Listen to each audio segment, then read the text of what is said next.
Hello and welcome to Messenger. I'm so glad you're here for another uplifting episode. Today, we're celebrating the life of David and his incredible commitment to praising God.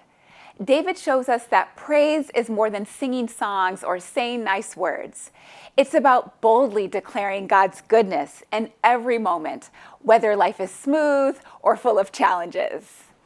In Psalm 9, verses 1 and 2, David writes, "I will give thanks to you, Lord, with all my heart. I will tell of all your wonderful deeds. I will be glad and rejoice in you. I will sing the praises of your name, O Most High." These words capture David's deep sense of gratitude and his passion for making God's name known to others.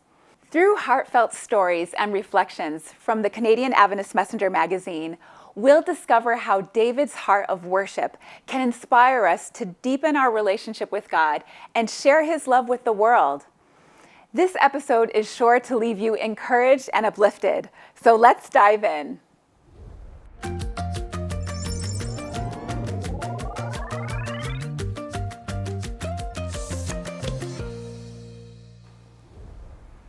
Now, we're excited to bring you a special interview with Stephen Gabrys, an educator who is making a difference in his students' lives, not just academically, but spiritually as well. Stephen will share with us the powerful ways he inspires his students to grow in both faith and knowledge. His dedication to teaching goes beyond the classroom, and we're eager to hear how he integrates faith into his everyday lessons.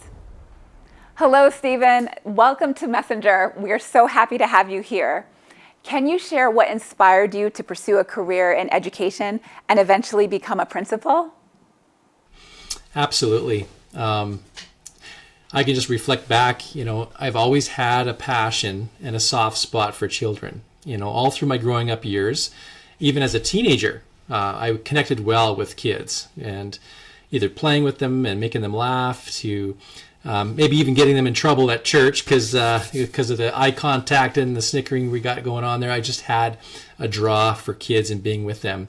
And even though I had a journey through school most of my life through public school there, I had an opportunity with a friend connecting me to apply for work at Foothills Camp as a counselor at my grade 12 year.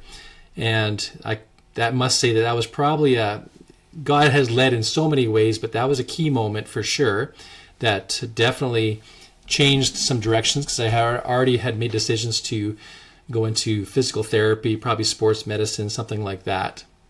And after my first summer working at Foothills Camp, worked with those kids every day and having opportunities under great spiritual mentorship and guidance from Pastor Todd Miller, who was the director at the time, and having connections with so many other counselors and making friendships there, doing skits and leading kids to Jesus through that whole summer.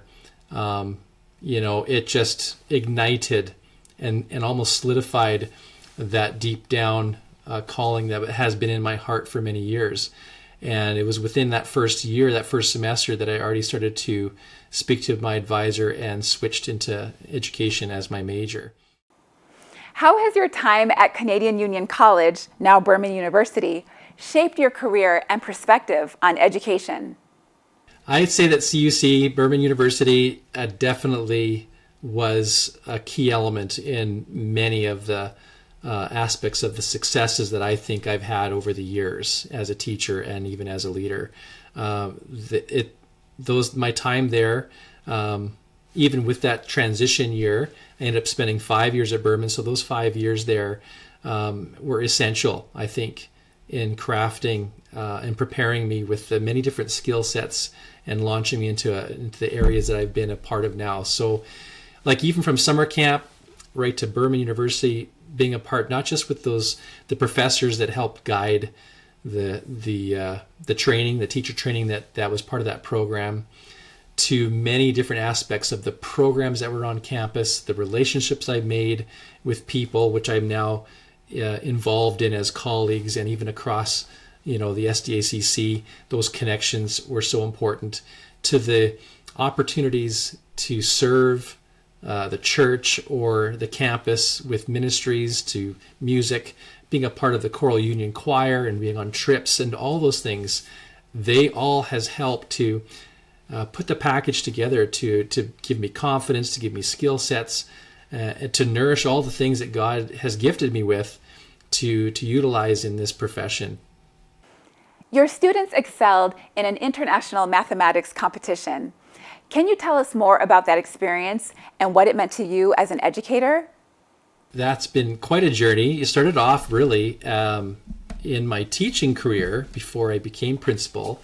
We've had a connection with an online math program called Mathletics.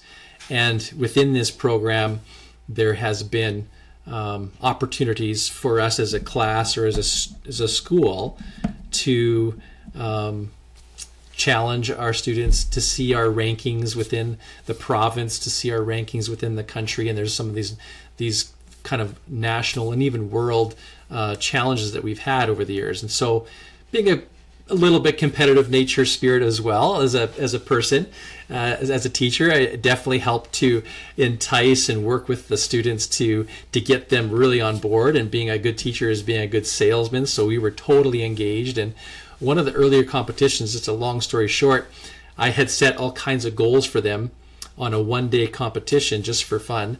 And they surpassed my top goals within the first few hours.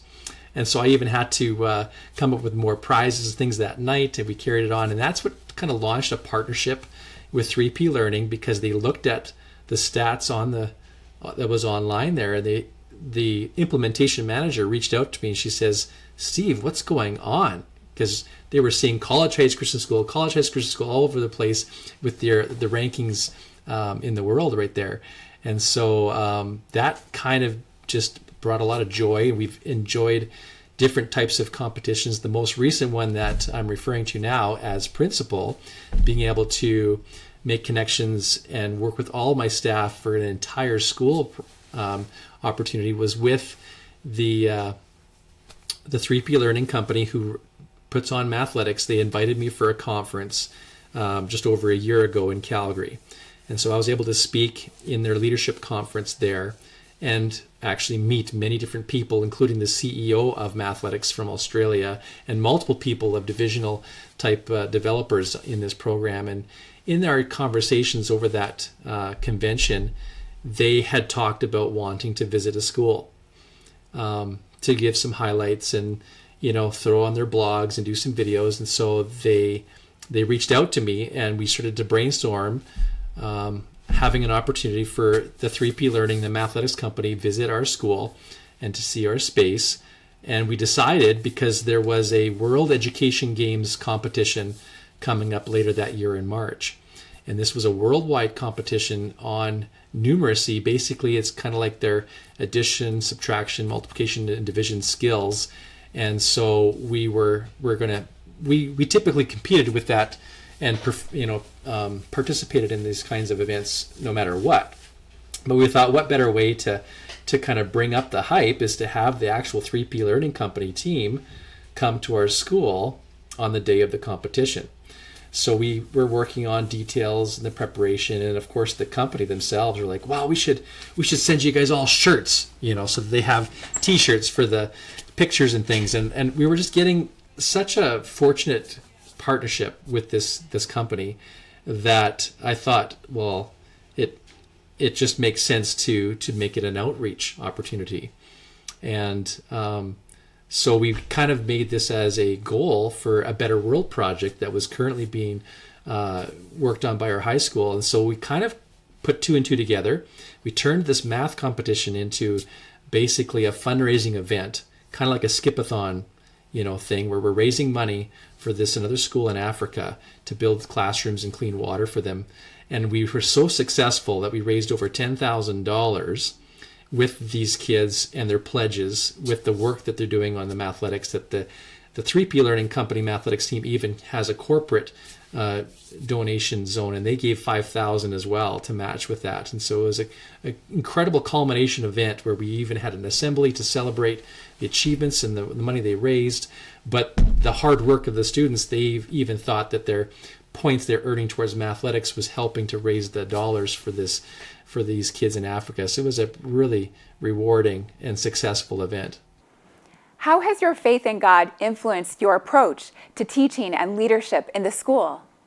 Your faith in God has everything to do, I think, with the successes, because you got to lead and live life and teach and do things authentically, and so having a personal relationship with our incredible Savior and Creator, who continues to guide you through difficult times, gives you the sustaining ability to face problems and to, just have your heart open and have that faith open that others can see and jump on board with and follow. And we as a group, as a team, as a school are able to move forward in a successful way because, having that authentic journey with Christ in the center, it really helps to navigate and guide all the things that you're hoping to do.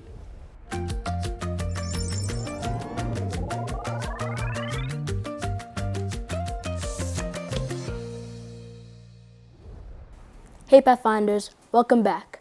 My name is Marlon, and today we will conclude the story of David, a man who is thankful for God's loving care. David knew how to praise God in both good times and bad times.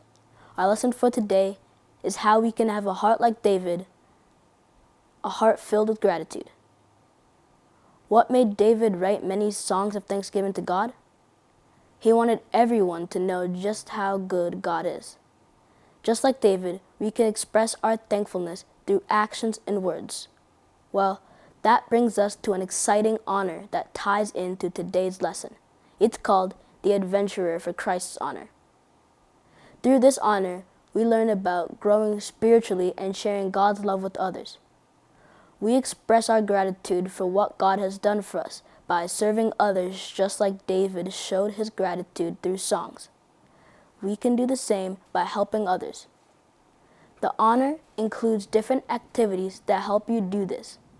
For example, you could send 5 homemade cards with Bible verses, poems, or messages to people who need encouragement. Imagine how awesome it would be to brighten someone's day like that. Or maybe you could visit people who are sick or lonely and invite them to church or a Pathfinder event, just like David invited people to worship and praise God. We can invite others to share in the love of Jesus. But it doesn't stop there. Do you know that you can serve others even at home? How?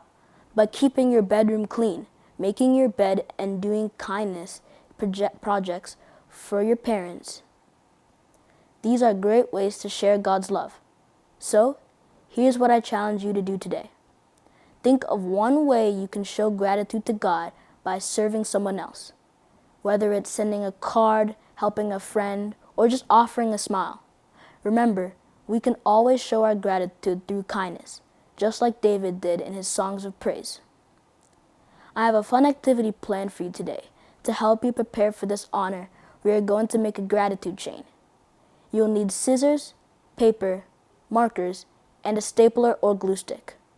You will need scissors, paper,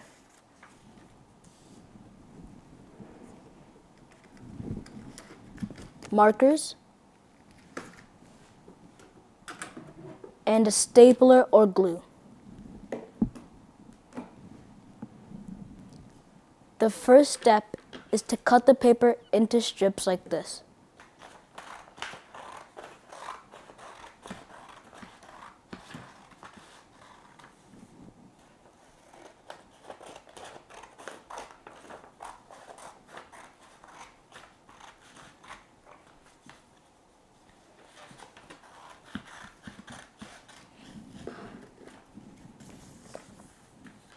On each piece of paper, write down something you are grateful for.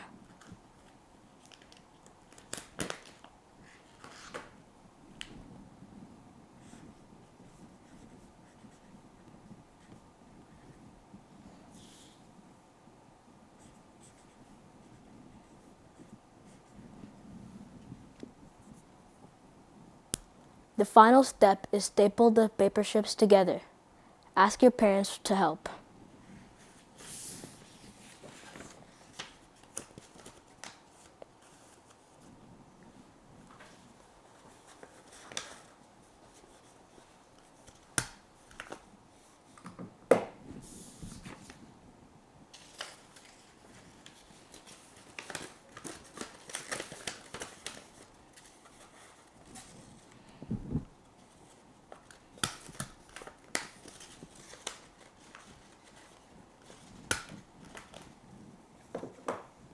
You can make your chain as long as you want. You can keep the chain in your room to remind you of the things you are grateful for. Thanks for joining me today, Pathfinders. Let's go out there and live with a heart full of gratitude, sharing God's love with everyone we meet. See you next time, and remember, just like David, you can make the world a better place with your praise, your kindness, and your love for others.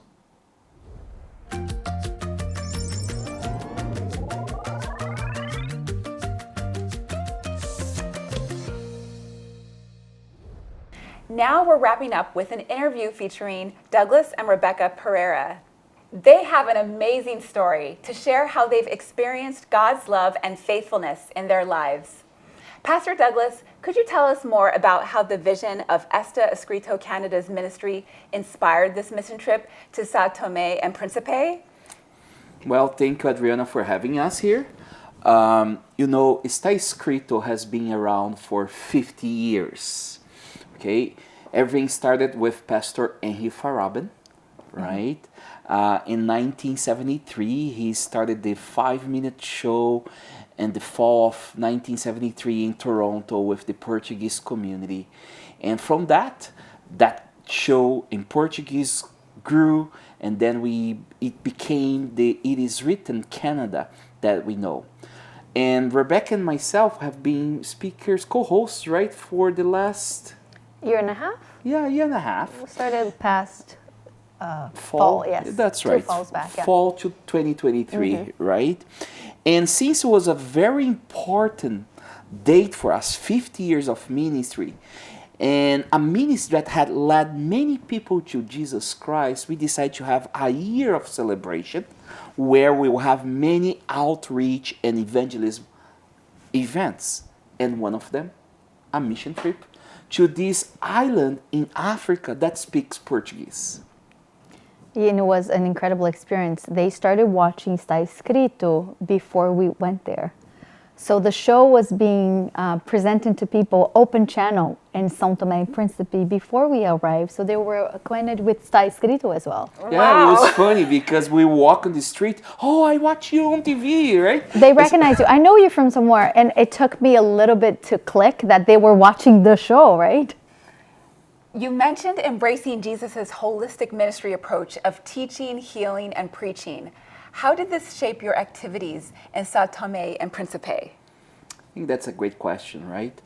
Sometimes when we talk about mission trips, we go for one specific project, right? So, we're going for this mission trip for construction. And it's beautiful. We're going this mission trip for medical assistance. And that's beautiful. However, when Jesus did his mission trips to town, he would try to cover many aspects and needs of the people in town. So as we're discussing what kind of mission trip you want to do, we said, you know what? Let's follow Jesus' example, right? So let's go to a town, let's see how many volunteers we have, what kind of partnerships we can have with the local people, and maybe have multiple projects happening at the same time, right? So as we're going, yes, we are helping with the local needs, building needs, kids' need, health needs, and especially the preaching. Because we can alleviate people's suffering momentaneously, right? But we need to give them the solution that will resolve all the problems, that is Jesus Christ. So I think that's the idea of this holistic approach. Cover different aspects, yeah. And we were very interested in the local needs as opposed to what we thought they needed. because that was very important. Because sometimes when you come to a mission trip, you come with your lens, and having that partnership with local people is key, because then you understand what their needs actually are as opposed to what I think they are. And their needs were holistic. They needed a bunch of supporting many different things, and we tried to do that through different areas like Douglas explained. For those inspired by your story, what practical steps can they take to support or join similar mission initiatives? Oh, that's a great question. I think we have opportunities here in Canada, and even Hope Channel is planning to do mission trips in Canada in communities that need help, right? ADRA has a beautiful partnership, Ontario Conference, here as well. But there is many opportunities for us to go overseas and see the reality and help, right? There is Maranatha Ministries and many other that leads those mission trips. And I tell you, I have been in many, and the impact in kids and people's life, it is, you cannot manage or understand. It's hard to describe it in words. Yes, right? How that impacts and how that changes life. Like, we go with the intention to help them. But at the end of the day, you are the most blessed person in the process. It's incredible. So I highly recommend, right? So if someone needs support, let us know, right? Connect with your local church, the local office of the church in your region, and see, is there any opportunity for mission trips? Because I tell you, it's a life-change experience that has shaped as I was growing up, and now I can see the same impact in my kids and other people and other things that I have took with me in other mission trips. And I highly recommend that our organizations and churches support youth. Sometimes younger kids, teenagers, young adults, they don't have the means to go, and they can be supported by older people or people who have the means to help them so they can go, because that is a wonderful way for them to experience purpose in God's kingdom, for them to connect with God. Our connection with God during that week, it was one of a kind. When the kids were feeding the children, they felt used by God. When they were teaching, us too. So it's a way to experience God's presence in your life in a unique and practical way, and do what Jesus did when he was here. So I highly recommend that sort of investment. It's an investment to eternity. That's amazing. What was the most powerful lesson you learned during this mission trip? Wow, that's a hard question. But I think Rebecca mentioned something related to listen to their needs and not come to our agenda, right? Sometimes we think we know better, that we are better than other people, and we bring our agenda. And listen to them was powerful. For instance, one project that we did that we were not planning to do was Bible distribution, right? They said, Bible distribution?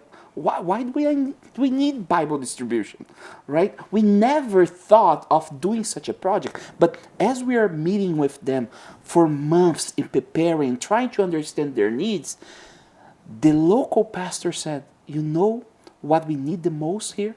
If we don't have money or the resources for building, for evangelism, for feeding the kids, for doing the health expo, our most need is Bibles. I said, Bibles? Nowadays? He said, we live in an island, and everything comes from Europe by boat, and the boat comes once a month. So the cost to bring Bibles is so high. I said, I was asking, why? Like, doesn't make sense. So I contact one of the publishing houses for Bibles and say, hey, I want to donate 1,000 Bibles to such an island. How much is the cost for shipping? And a couple of days they get back to me and say, probably for 1,000 Bibles is close to 10,000 Canadian dollars. I said, what? Right? 1,000. So now, how much is the cost for each Bible? So being the island that they don't have all the means, and now to get Bibles is so expensive, right? So we understood through them their need for the Bible. And for me, like, we gave Bibles for those that were baptized. That was our first target group. You're starting your life with Christ, let's give you a Bible. Right. People made a line, and Rebecca was given the Bible, right? And other people that were not baptized. We had pastors, please give me a Bible. Wow. Elders, I need to have a Bible. I don't have a Bible, right? And we will not have enough Bibles. It's heartbreaking. Yeah. Right? But the beauty that some things we have on cell phones nowadays, you go to any place, you find Bibles True. that there's like even $3 Bibles, right? We take it for granted, and they value like precious jewels, right? Like gold. It's incredible. So Yes. that experience for me was unique in a sense. Their need for Bibles, and when they were receiving, it's like my kids opening their Christmas gifts, right? Like people having like tears on their eyes. I have a Bible now. Thank you, Douglas and Rebecca, for sharing your inspiring story. Your journey reminds us all to keep our hearts full of gratitude and trust in God's love. Thank you for joining us today as we explored David's song of praise. His life reminds us that worship is a way to draw closer to God and share his love with the world. Whether you're facing challenges or celebrating victories, remember that praise is a powerful way to express your faith. As David showed us, praising God can transform our hearts and inspire those around us. If today's discussion has inspired you, consider subscribing to the Canadian Adventist Messenger Magazine. You can receive a free subscription through your local Seventh-day Adventist Church in Canada, or opt for a yearly subscription for just $20. You can also make a difference by becoming an agent of hope and supporting this ministry. Your participation helps us continue spreading God's love and message of hope. To donate, visit agentsofhope.ca, where you can give by debit, credit, Apple Pay, or Google Pay. E-transfers are also accepted at agentsofhope@hopetv.ca. You can mail a check payable to Hope Channel Canada to the following address: Hope Channel Canada, 1148 King Street East, Oshawa, Ontario, L1H 1H8. Or give us a call at 1-855-4HOPE-TV. That is 1-855-446-7388. Thank you for being with us today. Let's continue to praise God with all our hearts and share his love wherever we go. Keep spreading hope and being a messenger in your community.